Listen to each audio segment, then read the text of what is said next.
dans le prochain épisode de Demain nous appartient. Tandis qu'Anna fait des révélations choc, Sarah, Roxane et Bart découvrent le sexe de leur bébé. En parallèle, William accepte de passer les fêtes en famille. Attention, les paragraphes qui suivent contiennent des spoilers sur l'épisode de Demain nous appartient diffusé demain soir sur TF1. Si vous ne voulez rien savoir, ne lisez pas ce qui suit. Jeudi 22 décembre dans Demain nous appartient. Anna fait des révélations choc. Marianne n'arrive pas à trouver le sommeil en ce moment, ce qui n'a pas échappé à Renaud qui pense qu'elle devrait dire la vérité à la police. Cependant, le docteur Delcourt pense que c'est déjà trop tard. Plus tard, Martin et Lisa se rendent à l'hôpital car ils ont retrouvé une photo du docteur Delcourt portant la bague responsable de la cicatrice présente sur la joue de Malik.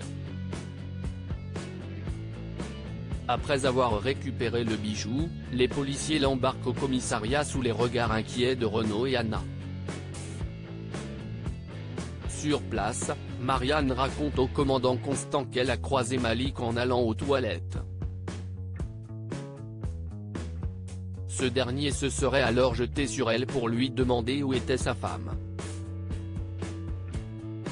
Selon elle, c'était un homme très agité, impoli et agressif. Quand il a commencé à dire des insanités sur Anna et Karim, Marianne n'a pas pu s'empêcher de le gifler. En parallèle, Nathan, qui assiste à l'interrogatoire derrière la vitre sans teint, explique à la capitaine Hassan que les choses ne se sont pas déroulées de cette manière.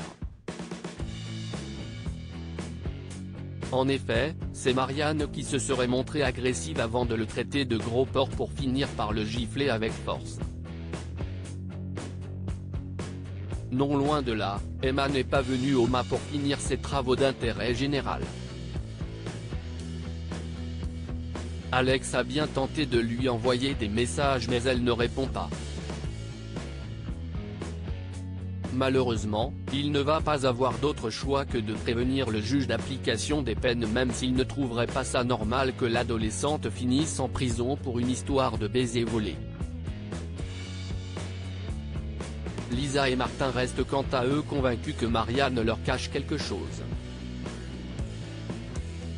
Compte tenu des nombreux éléments à son encontre, ils décident de la placer en garde à vue. La nuit tombée, Anna se rend chez sa sœur et lui avoue ce qu'il s'est réellement passé avec Malik. La semaine dernière, Malik s'est rendu à l'hôpital afin qu'elle lui révèle l'endroit où se cachait Romy. Anna l'a prié de quitter les lieux mais il s'est montré agressif à son égard. Aveuglé par la jalousie, il a alors voulu la violer dans l'unique but de faire du mal à son frère.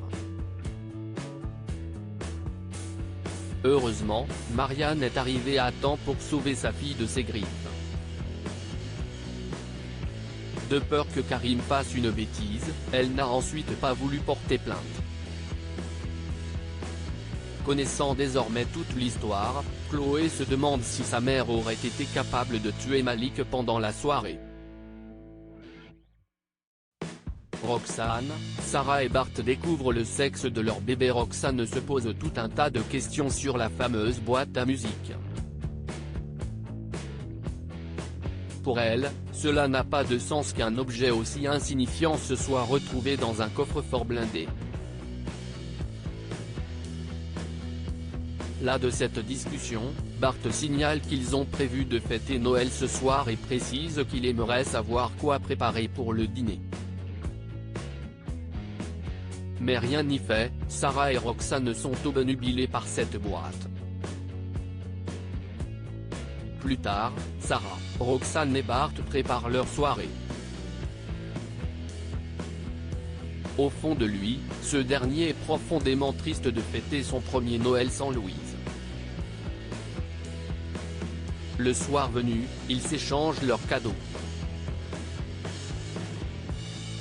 Tandis que Bart a eu un bonnet, Roxane a offert à sa femme un stage pour apprendre à piloter. Mais ce n'est pas tout puisque Roxane lui tend ensuite la fameuse enveloppe contenant le papier sur lequel est écrit le sexe de leur bébé.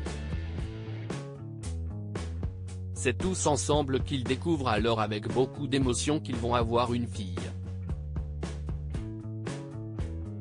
Au cours du dîner, les trois amis essaient de faire marcher la boîte à musique.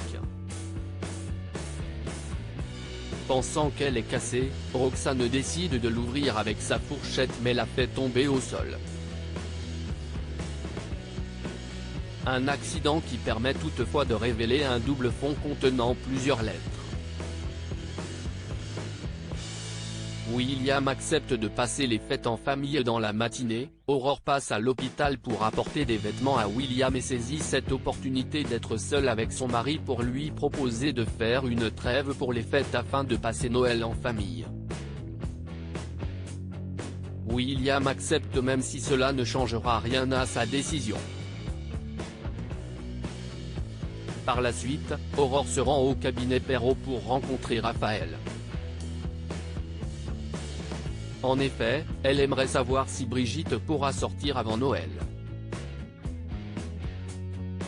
L'avocate est plutôt confiante et devrait obtenir la réponse du juge dans la journée. Non loin de là, Manon invite Nordine à venir fêter Noël chez les Donnier. Seulement, le policier préfère décliner car ce seront ses toutes premières fêtes avec Martin. À l'hôpital, Bénédicte explique à son frère qu'il fait une erreur en mettant un terme à son mariage avec Aurore.